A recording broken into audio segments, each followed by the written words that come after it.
السلام علیکم. نن چې د کوم کتاب تذکره تاسو سره کوم هغه کتاب د روبین شرما کتاب دی چې هغه استاد میر احمد یاد ژباړلی دی. نو نن تاسو سره د دې کتاب په اړه خبرې کوم چې دا کتاب څنګه کتاب دی او په دې کې کوم کوم مطالب دي. دا کتاب ډېر یو په زړه پورې او یو ډېر ښه کتاب دی ځکه چې دې کې د ژوند هغه یو سل یو درسونه دي چې هغه درسونه دي چې مونږ د هغه سره روزمره په خپل ژوند کې مخامخ کیږو.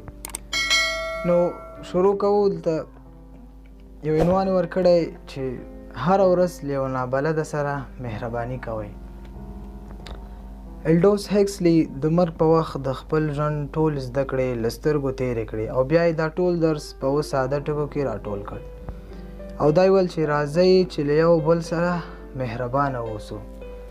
یعنی مقصد یې دا دی چې مونږ په دنیا کې ژوند کوو، مونږ ټول انسانان نو باید په خپلو کې او باید مهربانه اوسو، یو بل سره مینه وکړو ځکه چې مونږ ټول انسانان یو او خصوصا بیا مونږ مسلمانان یو.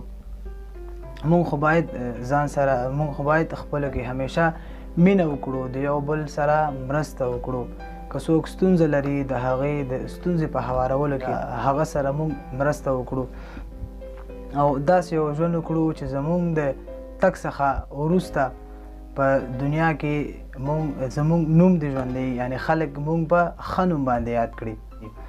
یعنی هر څوک چې تاسو مثال بازار ته ځئ، خپل کار ځای ته ځئ، تاسو په مخه کې ډېر کسان راځي، نو تاسو هغوی سره یو ښه چلند کولی شئ. که تاسو ته هغوی په مخه درځي هغوی ته سلام کولی شئ، هغوی سره که څوک په مشکل کې راایسار وي هغه تاسو ورسره مرسته کولی شئ. همداسې په لاره کې که تاسو یو چېرته ځئ حتما تاسو په لاره کې داسې ډېر خلک به تاسو په مخه درځي چې هغوی د یو چا مرستې ته اړتیا لري. نو موږ هم باید خلکو سره مهربانه اوسو او د خلکو د ستونزو په حل و فصل کې د هغوی سره مرسته وکړو. بل یو په زړه پورې خبره چې دې کتاب کې روبین شرما راخیستې هغه وایي خپل لیدلوري اصلاح کوئ. یعنې زمونږ کوم لیدلوري چې دي وایي باید خپل دغه لیدلوري باید اصلاح کړو. دې کیسه کې به تاسو ته دغه موضوع ډېر روښانه شي. وایي په یو پخوانۍ کیسه کې راځي چې یو ورځ یو کس ډېر ناروغ و. دا کس روغتون ته یوړل شو او د روغتون په خونه کې یو بل کس د کړکۍ تر څنګ په کټ کې پروت و. دوی دواړه چې سره ملګري شول د کړکۍ څنګ ته پروت ناروغ به له کړکۍ بهر کتل او بیا به یې څو ساعته خپل بستري ملګري ته له روغتون نه د بهر نړۍ کیسې کولې. کله به یې ورته د روغتون په انګړ کې د ولاړو ونو د قد د ښکلا کیسې کولې او ورته به یې ویل چې پاڼې څنګه له باد سره نڅیږي. ځینې وخت به یې بیا ورته د روغتون په انګړ کې د روانو خلکو ګام په ګام کیسې کولې او د خپل ملګري ساعت به یې تېراوه. د وخت په تېرېدو بستري سړي ته په خپلې بېوسۍ غوسه ورغله ځکه هغه ښایست چې نه شو لیدلی چې خپل ملګري به ورته بیانوه. نو ورو ورو یې خبرو ورته خوند نه ورکوه او بالاخره یې ترې کرکه پیدا شوه. یو شپه د کړکۍ څنګ ته پروت سړی سخت ټوخی ونیو او ساه یې بنده شوه. په دې خوا کې پروت سړی پرې ځان غلی کړ او د مرستې تڼۍ هم نه وهله. په سبا ورځ د بستري سړي هغه ملګری مړ شو چې نوموړي ته به یې له روغتونه بهر د ښکلا ګانو کیسې کولې او د ده زړه به یې خوشحاله و.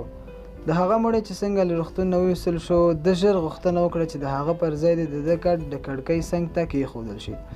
دا غوښتنه یې ومنل شوه خو دی چې څنګه د کړکۍ څنګ ته لاړ بهر یې داسې ننداره ولیده چې حق حیران شو. له کړکۍ هاخوا د خښتو دیوال و. د ده هغه ملګري به دا هر څه په خیال کې رسمول او بیا به یې هغه ښایستونه ده ته بیانول چې په دې سخت وخت کې پرې د خپل ملګري نړۍ پرې ښایسته کړي. هغه سړی له قربانۍ ډکه مینه ښودله. یعنی باید ښه فکر ولرو که یو مشکل هم مونږ ته راځي باید هغه مشکل سره مونږ ښه برخورد وکړو، نورو ته هغه مشکل نور هم لوی نه کړو. یعنی که یو چېرته یو مشکل وي بعضې خلک وي یو معمولي خبرې نه ډېر یو غټه خبره جوړه کړي او خلکو ته د پریشانۍ لامل وګرځوي هغه وړوکې خبره. خصوصا بعضې زموږ وروڼه په فیسبوک کې یا بعضې نورې رسنیو کې د عادي خبره هم وي، هغه عادي خبره دونه لوی کړي چې خلکو ته د لوی خفګان سبب شي. نو موږ باید خپل دغه لیدلوري اصلاح کړو. که یو لوی خبره هم وي او پوهیږو چې دغه خبر په خلکو کې ویره پیدا کوي، نو باید د دغه خبرې د خبرولو څخه باید موږ اجتناب وکړو. بله خبره چې کړې هغه وایي د صداقت فلسفه رامنځته کړی. یعنی زموږ نړۍ وایي له ماتو وعدو ډکه ده. یعنی که تاسو فکر کړی وي زموږ په ژوند کې یعنی ډېر داسې خلک د خلکو سره وعدې کوي خو د هغوی وعدې خلاف بیا کوي. یعنی یو چا سره وعده کوي چې زه به تا ته په آینده جمعه کې میلمستیا درکړم، خو په خپل زړه کې دا وایي چې زه خو نشم کولی چې دې ته میلمستیا ورکړم. یعنی هسې خلکو ته دوکې ورکوي. نو موږ هم باید په خپل ژوند کې صادق اوسو او د صداقت ژوند خپل کړو. د خلکو سره همیشه صادق اوسو. د صداقت د خپلولو لپاره یعنی په خپل ژوند کې صداقت راوستلو لپاره باید د خپل یوې اونۍ او د هرې اونۍ فعالیتونه باید موږ وڅارو. څلورم همداشان دا یو ډېر په زړه پورې خبره کړې، دا هم وایي هر کتاب مه لولئ. نن سبا ټول خلک بوخت دي، یعنی چا سره دونه وخت نه وي. نو موږ که یو څه ته وخت وباسو باید موږ هغه ته فکر وکړو چې زه دغه کار کوم، دغه کار دپاره زه خپل وخت وباسم، د دې وخت ارزښت لري او که نه لري.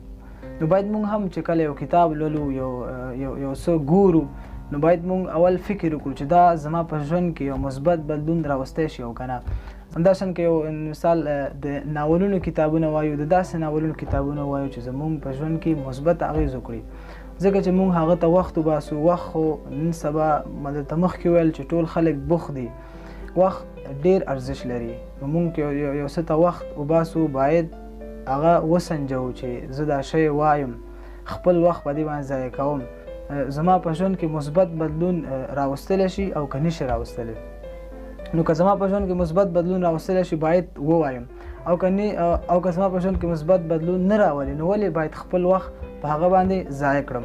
څلورمه خبره دا وه چې مثال موږ یو څه لولو، یو څه ګورو، یعنی هر رقم کتاب باید ونه لولو. داسې کتابونه چې موږ ته ګټه ورسوي، نه دا چې زموږ وخت پرې ضایع شي.